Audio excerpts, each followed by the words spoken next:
जय श्री हरि। प्रिय भक्तों, अभी तक आपने पुरुषोत्तम मास महात्म्य का 6वां अध्याय सुना, उसके लिए हृदय से धन्यवाद। तो आइए अब उसी श्रद्धा के साथ हम सुनते हैं पुरुषोत्तम मास महात्म्य का 7वां अध्याय। सूत जी बोले, हे तपोधन, आप लोगों ने जो प्रश्न किया है वही प्रश्न नारद ने नारायण से किया था। सो नारायण ने जो उत्तर दिया वही मैं आप लोगों से कहता हूँ।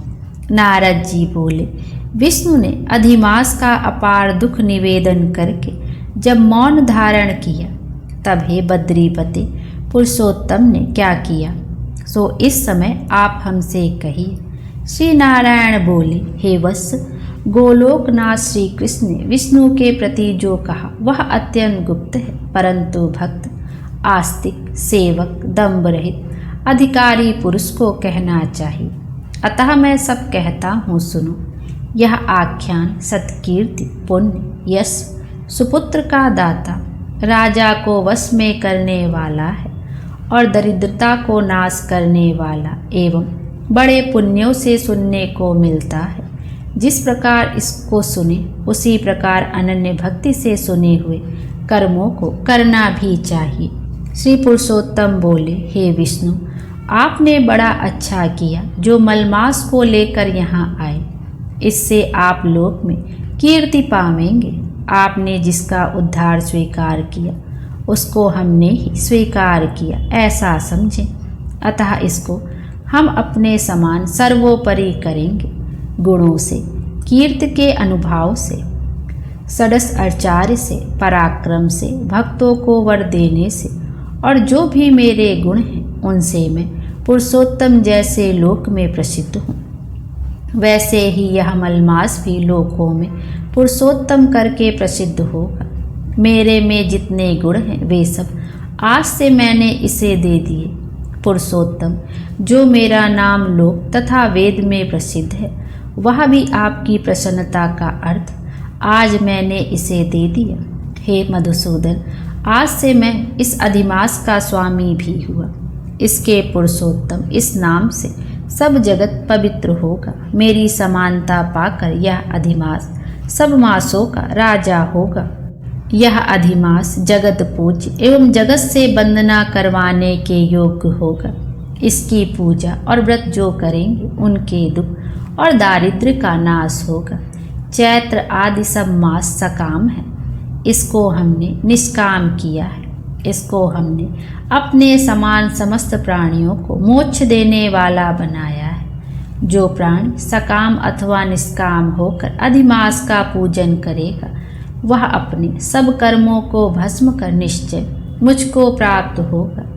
जिस परम प्रद प्राप्ति के लिए बड़े भाग्य वाले यति ब्रह्मचारी लोग तप करते हैं और महात्मा लोग निराहार व्रत करते हैं एवं दृढ़ व्रत लोग फल, पत्ता, वायु भक्षण कर रहते हैं और काम क्रोध रहित जितेंद्रिय रहते हैं वे, और वर्षा काल में मैदान में रहने वाले, जाड़े में शीत, गर्मी में धूप सहन करने वाले मेरे पद के लिए यत्न करते रहते हैं। हे गरुणध्वज, तब भी वे मेरे अव्यय परम पद को नहीं प्राप्त होते हैं, परंतु पुरुषोत्तम के भक्त एक मास के ही व्रत से बिना परिश्रम, जरा, मृत्यु रहित उस परम पद को पा लेंगे। यह अधिमास व्रत संपूर्ण साधनों में श्रेष्ठ साधन है और समस्त कामनाओं के फल की सिद्धि को देने वाला है। अतः इस पुरुषोत्तम मास का व्रत सबको करना चाहिए। हल से खेत में बोए हुए बीज जैसे करोड़ों गुना बढ़ते हैं, वैसे मेरे पुरुषोत्तम मास में किया हुआ पुण्य करोड़ों गुना अधिक होता है। कोई चातुर्मास आदि यज्ञ करने से स्वर्ग में जाते हैं, वह भी भोगों को भोग कर पृथ्वी पर आते हैं, परंतु जो पुरुष आदर से विधि पूर्वक अधिमास का व्रत करता है वह अपने समस्त कुल का उद्धार कर मेरे में मिल जाता है। इसमें संशय नहीं। मुझे प्राप्त होकर प्राणी पुनः जन्म, मृत्यु, भय से मुक्त एवं आदि व्याधि और जरा से ग्रस्त संसार में फिर नहीं आता, जहाँ जाकर फिर पतन नहीं होता। जो मेरा परम धाम है, ऐसा जो वेदों का वचन है वह सत्य है, असत्य कैसे हो सकता है। यह अधिमास और इसका स्वामी मैं ही हूँ और मैंने ही इसे बनाया है। और पुरुषोत्तम, यह जो मेरा नाम है सो भी मैंने इसे दे दिया, अतः इसके भक्तों की मुझे दिन रात चिंता बनी रहती है। उसके भक्तों की मनोकामनाओं को मुझे ही पूर्ण करना पड़ता है। कभी कभी मेरे भक्तों का अपराध भी गणना में आ जाता है, परंतु पुरुषोत्तम मास के भक्तों का अपराध मैं कभी नहीं गिनता। हे विष्णु, मेरी आराधना से मेरे भक्तों की आराधना करना मुझे प्रिय है। मेरे भक्तों की कामना पूर्ण करने में मुझे कभी देर भी हो जाती है, किंतु मेरे मास के जो भक्त हैं उनकी कामना पूर्ण करने में मुझे कभी भी विलंब नहीं होता है।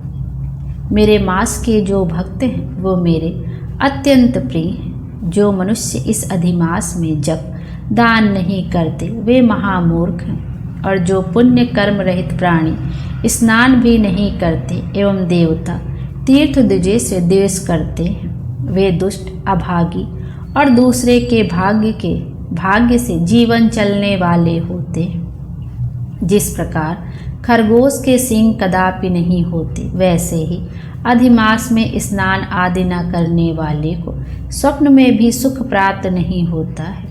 जो मूर्ख मेरे प्रिय मलमास का निरादर करते हैं और मलमास में धर्म आचरण नहीं करते, वे सर्वदा नरकगामी होते हैं। प्रति 3रे वर्ष पुरुषोत्तम मास प्राप्त होने पर जो प्राणी धर्म नहीं करते वे कुंभी पाक नरक में गिरते हैं, और इस लोक में दुख रूप अग्नि में बैठे स्त्री, पुत्र, पौत्र आदिकों से उत्पन्न बड़े भारी दुखों को भोगते हैं।